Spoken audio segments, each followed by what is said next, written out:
sobre el cerebro. Antes de entrar a la temática, hablaremos un poco del encéfalo.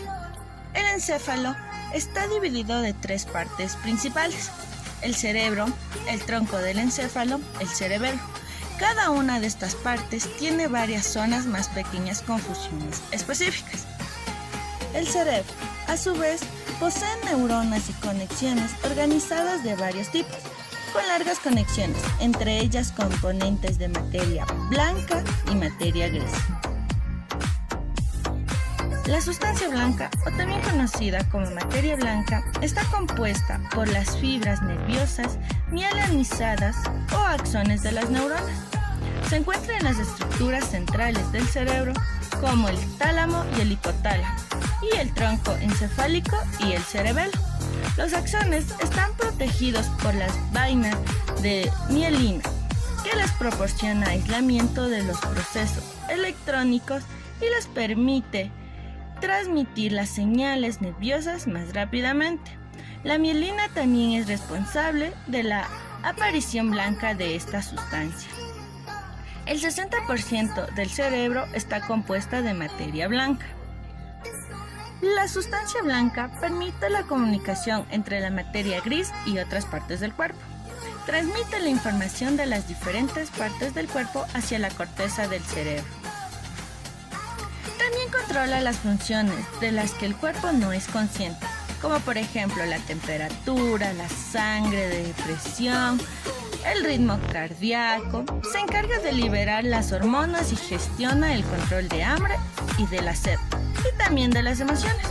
Recientemente se descubrió que la sustancia blanca tiene más funciones de las que creíamos, como por ejemplo la construcción de redes neurales veloces que ayudan en el proceso de la memoria, el aprendizaje y en general nuestros recursos cognitivos en el desarrollo de la inteligencia.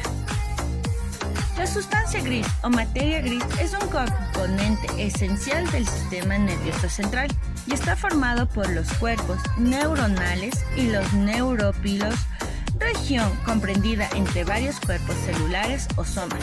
Se componen de terminantes de axónicos, dendritas y células gliales. La materia gris se distingue de la sustancia blanca en que contiene numerosos cuerpos celulares y relativamente pocos axones mielinizados, mientras que la sustancia blanca contiene relativamente muy pocos cuerpos celulares y se compone principalmente de largo alcance de tractos de axones mielinizados. La diferencia de color surge principalmente del color blanco que posee la mielina. La sustancia gris debe su color a los núcleos grises que componen las células. El tejido vivo, la materia gris, en realidad tiene un color gris muy claro, con tonalidades amarillentas o rosadas, que provienen del capilar de los vasos sanguíneos y los cuerpos de las células neuronales. Consume el 94% del oxígeno. Como ya hemos dicho, la materia gris contiene la mayor parte de los cuerpos neuronales del cerebro. Se encuentra en las regiones del cerebro implicadas en el control muscular y la percepción sensorial, como ver y oír, la memoria, las emociones y el habla, la toma de decisiones y el autocontrol. La materia gris, en la de la médula espinal, se divide en tres columnas: la columna gris anterior, la columna gris posterior y la columna gris lateral. En la columna gris anterior contiene neuronas motoras. En la columna gris posterior contiene los puntos de sinapsis de las neuronas sensoriales. Y en la columna gris lateral es la tercera columna de la médula espinal. La materia gris de la médula espinal se puede dividir en diferentes capas llamadas láminas Redexer. Una comparativa entre la sustancia blanca y la sustancia gris es que la sustancia gris se compone de los cuerpos de las células nerviosas y la sustancia blanca está compuesta por sus fibras. A diferencia de la sustancia blanca, las neuronas de la sustancia gris no tienen axones extendidos. La sustancia gris ocupa el 40% del cerebro, mientras que la sustancia blanca ocupa un 60% de ello.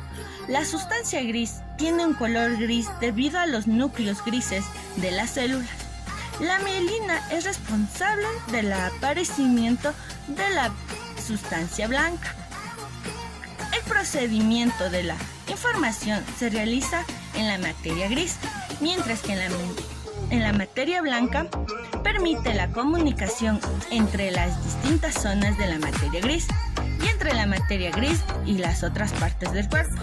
La materia gris no tiene vainas de mielina, mientras que la sustancia blanca está mielinizada. Los ventrículos del cerebro son definidos como unos espacios que forman parte de la anatomía del encéfalo y de la médula espinal, por ser los lugares donde se origina el líquido cefalorraquídeo, y los mismos son los sitios por donde circula esta sustancia. También son los encargados de producir la mayoría de cantidad de líquido cefalorraquídeo, clave para limpiar los residuos y también proteger el cerebro, manteniendo un nivel de presión equilibrado, entre muchas otras funciones de vital importancia. El cerebro se divide en dos mitades: los hemisferios cerebrales, izquierdo y derecho. Los dos hemisferios están conectados por un puente de materia blanca formado por fibras nerviosas, llamado cuerpo calloso, que atraviesa en el centro del cerebro. Cada hemisferio se divide en lóbulos. Cada lóbulo tiene funciones específicas, pero para la realización de la mayoría de las actividades se necesita la cooperación de varias áreas en diferentes lóbulos de ambos hemisferios. Los lóbulos frontales tienen las siguientes funciones: iniciar muchas acciones voluntarias, desde mirar un objeto de interés hasta cruzar una calle o relajar la vejiga para orinar. Controla las actividades motoras aprendidas, como escribir, tocar un instrumento o atarse los zapatos. Controla el proceso intelectual complejo, como el lenguaje, el pensamiento, la concentración, la capacidad de resolver problemas y la planificación del futuro. Controla las expresiones faciales y los gestos de manos y brazos. Coordinar las expresiones y otros gestos con el estado de ánimo y los sentimientos. Los lóbulos parietales, en cambio, interpretan la información sensorial del resto del cuerpo, controla las posiciones del cuerpo y de las extremidades, combina las impresiones de forma, textura y peso en las percepciones generales, influye en las habilidades matemáticas y la comprensión del lenguaje, como lo hace en la zona adyacente de los lóbulos temporales. Almacena los recuerdos especiales que nos permiten orientarnos en el espacio. Procesa la información para ayudarnos a percibir la posición de las distintas partes del cuerpo. Los lóbulos occipitales tienen las funciones de procesar e interpretar la visión, permite la formación de recuerdos visuales, integra la percepción visual con la información especial proporcionada por los lóbulos parietales adyacentes. Y los lóbulos temporales tienen las siguientes funciones: genera la memoria y las emociones, procesa los acontecimientos inmediatos en la memoria reciente y a largo plazo, almacena y recupera los recuerdos remotos, interpreta sonidos e imágenes, lo que nos permite reconocer a otras personas o objetos, e integra la audición y el habla. La médula espinal es la parte del sistema nervioso que transmite mensajes desde hasta el cerebro. Se encuentra dentro de las vértebras, que son los discos óseos que forman la columna vertebral. Normalmente las vértebras protegen la médula espinal. Cuando eso no ocurre, puede ocurrir una lesión de la médula espinal. El tronco del encéfalo. El tronco del encéfalo conecta el cerebro con la médula espinal. Contiene un sistema de neuronas y fibras nerviosas denominado sistema activador reticular, localizado en la parte superior. Este sistema controla los niveles de conciencia y de alerta. También tiene los grupos de centros nerviosos que controlan el movimiento del ojo, la cara, el lenguaje, incluida la masticación y la deglución. El tronco del encéfalo también regula automáticamente funciones vitales del organismo, como la respiración, la presión arterial y la frecuencia cardíaca, además de colaborar en el ajuste de la postura y el equilibrio. Si el tronco del encéfalo se lesiona gravemente, se pierde la conciencia y todas estas actividades automáticamente dejan de funcionar. Poco después sobreviene la muerte. Sin embargo, si el tronco cerebral se mantiene intacto, el cuerpo puede permanecer vivo, incluso cuando existen graves daños en el cerebro que hacen que sea imposible la conciencia, el pensamiento y el movimiento. El cerebelo está situado debajo del cerebro, justo encima del tronco del encéfalo.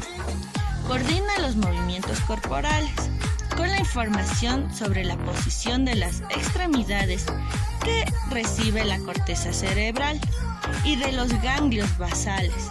El cerebelo ayuda a las extremidades a mover con mayor suavidad y precisión. Esto lo hace mediante el ajuste constante del tono muscular y su postura. El cerebelo interacciona con unas zonas del tronco del encéfalo, denominadas núcleos vestibulares, que están conectadas con los órganos del equilibrio. Conductos semicirculares óseos del oído interno. El conjunto de esta estructura es lo que proporciona la sensación del equilibrio, lo que permite caminar erguido. El cerebelo también almacena recuerdos del movimiento ya realizados, lo que permite ejecutar movimientos altamente coordinados, como una pirueta de ballet, con rapidez y equilibrio. Los meninges, por lo tanto, el encéfalo, como la médula espinal, están recubiertos por 3 capas de tejido, o meninges, que les protege. La delgada pía madre, la capa más interna, está adherida a la superficie del cerebro y de la médula espinal. La aracnoides, fina y semejante a una tela de araña, es la capa interna. La dura madre es la membrana más externa y resistente. Por el espacio entre la aracnoides y la pía madre, el espacio subaracnoide, circula el líquido cefalorraquídeo, que ayuda a proteger el encéfalo y la médula espinal. El líquido cefalorraquídeo ayuda a amortiguar el encéfalo contra sacudidas repetitivas, lesiones menores y también a eliminar los productos de desechos procedentes del encéfalo. El líquido cefalorraquídeo penetra en el encéfalo por el exterior de los vasos sanguíneos y circula entre los meninges por la superficie del encéfalo. El líquido es absorbido por las células de sostén, células gliales, y se distribuye por todo el cerebro, llenando espacios internos, los 4 ventrículos cerebrales. El líquido acaba saliendo del encéfalo para penetrar en los vasos sanguíneos del cuerpo. A medida que el líquido cefalorraquídeo circula por el cerebro, elimina las proteínas descartadas y otros productos de desechos del tejido cerebral. Este proceso de eliminación se produce principalmente cuando las personas duermen, lo que resalta la importancia del sueño. El encéfalo y sus meninges están contenidos en una estructura ósea reciente y protectora, el cráneo. Médula espinal se conecta al encéfalo en la base del tronco encefálico. La neurona. ¿Qué es una neurona? Se trata de un tipo de célula y constituye el componente principal del sistema nervioso. Así, las neuronas son las células del sistema nervioso, aunque no son las únicas. También forman parte de este sistema las células gliales, astrocitos y células de Schwann. ¿Cuál es la función de las neuronas? Genéricamente podemos decir que las neuronas se encargan de recibir, procesar y transmitir información mediante dos tipos de señales, químicas y eléctricas. Si las neuronas son mensajeras y comunicadoras del organismo, transmiten impulsos nerviosos a otras células del cuerpo, por ejemplo, las células musculares que nos permiten movernos. También perciben y comunican estímulos externos e internos y son capaces de convertirlos en una respuesta organizada. Por ejemplo, ante un peligro, el calor o el frío o cualquier cosa. Por otro lado, también permiten el almacenamiento de la información, es decir, permiten crear recuerdos y almacenarlos en la memoria. Las partes de las neuronas son: las neuronas pueden dividirse en 9 partes diferentes. Son características distintas y funciones específicas, como el cuerpo neuronal o soma.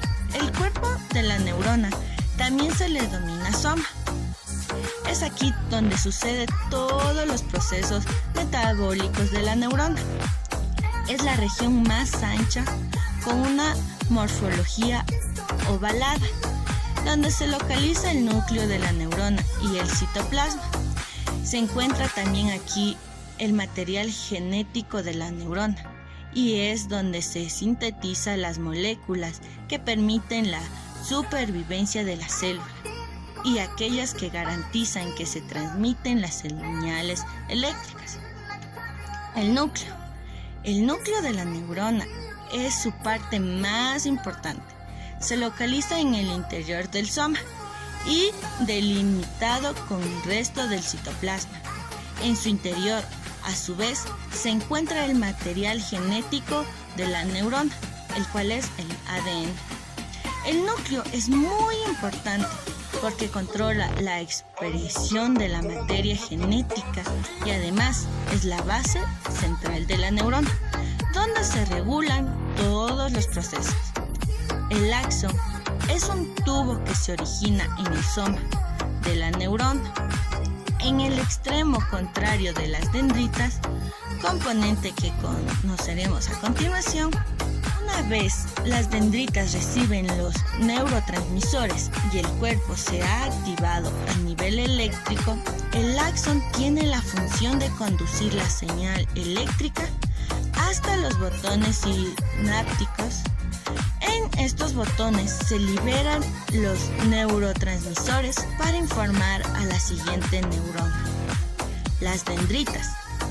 Hemos visto cómo el axón transmite la información, pero ¿quién o qué lo capta? Las dendritas. Estas son prolongaciones que surgen del soma y configuran una especie de ramas que cubren el centro de la neurona.